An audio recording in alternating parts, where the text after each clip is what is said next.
Sir చూడండి ఒకసారి.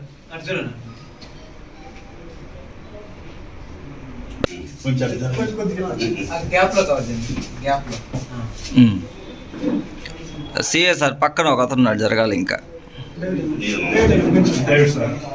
Okay okay, ఇప్పుడు చూడండి సార్, చూడండి సార్.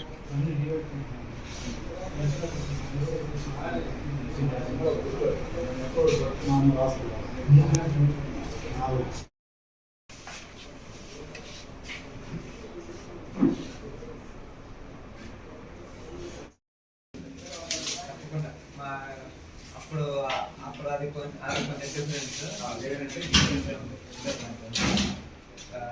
మేము ఇప్పుడు ఇది చేసేది డైరెక్ట్గా ఇండైరెక్ట్గా 2 విధాలుగా ఆన్ ఆస్పెక్ట్స్ ఉంటాయి.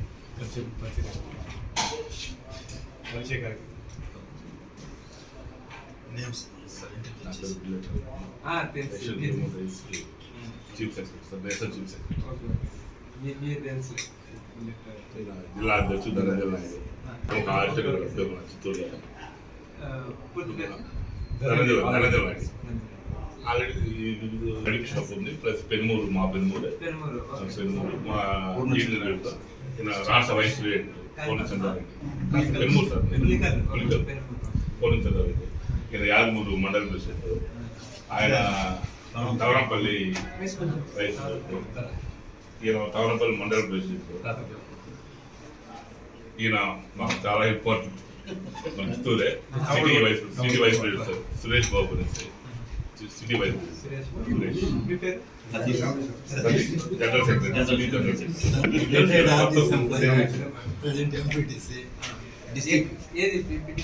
కూడా ఆయన చిత్తూరు జిల్లా మా ఆయన చెప్తాం. మామూలుగా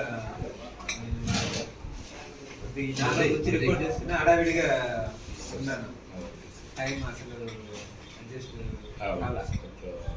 4 రోజులు ఉంటుంది అక్కడ ఉపయోగించుకునేటట్టు.